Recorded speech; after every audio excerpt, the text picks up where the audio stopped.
Sahabat beliau tuh punya toko, ada berapa toko di satu tempat. Itu kalau sini rame, sini sepi, ini yang di sini sama dia jangan beli sama saya, belilah di sebelah. Karena di sebelah ini sepi, dari pagi tidak dapat hasil apa-apa. Yang itu begitu putar. Jadi satu pasar ini jadi rame berkat kebaikan satu dengan yang lain. Ini hasil didikan siapa?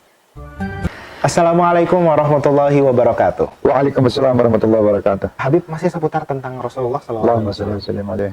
Kita tahu beliau selain sebagai utusan Allah dan juga Allahumma Nabiullah, beliau juga mempunyai profesi yang banyak sekali, pedagang, panglima, pimpinan bahkan.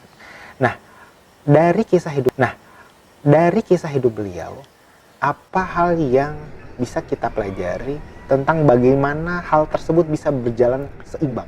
Jadi seakan-akan tidak ada, oh beliau hanya misalnya menjadi nabi saja, tapi ternyata beliau juga sukses sebagai pedagang, sebagai orang tua, sebagai ini bagaimana Habib kita belajar? Beliau sebagai nabi, sebagai rasul, tugas nabi dan rasul itu pun juga berdagang. Juga berdagang, mengurus istri, mengurus anak, mengurus macam-macam. Bahkan beliau menjahit sandalnya sendiri, menyapu di rumahnya. Ini luar biasa ini nabi ini. Maka ini contoh pemimpin yang luar biasa. Contoh pemimpin yang luar biasa. Dan beliau itu apa yang dilakukan Rasulullah itu sebagai uswah, contoh, uswatun hasanah. Tidak ada uswah yang lebih hebat daripada Rasulullah SAW. Uswah, contoh yang terbaik. Makanya kita wajib untuk mengikuti semaksimal mungkin. Kalau sempurna seperti Rasul tidak mungkin.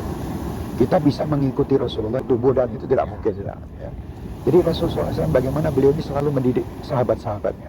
Salah satu perdagangan Rasulullah yang sangat indah, kita sering mendengar sudah cerita itu. Bagaimana Rasulullah waktu berdagang ke Syam. Perdagangan membawa hasil dagangan Siti Khadijah radhiyallahu anha. Dibawanya ke sana, sampai di sana singkat ceritanya beliau laporkan ini dagangan kepada masyarakat di situ, ditanya harga berapa? Harga dari sana. Dari pemiliknya sekian. Silahkan Anda mau bayar berapa. Ini luar biasa. Ini kejujurannya sampai harga itu pun dia jujur. Beliau jujur gitu. Itu akhirnya dengan adanya begitu, justru hasil keuntungannya besar. Dan ini pernah saya coba sekali. Ustaz Ali. Saya coba waktu itu saya pergi ke Kalimantan Selatan. Saya malu sebetulnya. Karena saya malu takutnya saya berdakwah kok dagang. Takutnya orang-orang itu beli karena terpaksa saya ini seorang khatib. Bawa dagangan terus dibeli gitu. Saya tidak mau itu. Tapi dipaksa oleh orang untuk saya bawa. Setelah saya bawa ke sana, dagangan itu ada saya taruh di kota. Teman saya mengatakan dulu, Habib saya bawa dagangan. Pada naik orang itu, saya kebetulan di atas. Pada naik ke atas, waktu itu Habib bawa dagangan. Saya bilang bawa itu ada di kamar. Harga berapa? Itu ada notanya. Saya tidak malu lah, masih malu. Bukan saya mengikuti Nabi Muhammad, karena saya malu. Tapi subhanallah saya teringat, oh Rasulullah pernah begitu dulu. Berapa Habib? Ya sudah bayar, uangnya ditaruh mana? Taruh kota adalah sana, taruh kota. Akhirnya dibeli sama mereka uang taruh kota. Saya hitung tuh, saya dapatnya lebih-lebih daripada keinginan saya jual.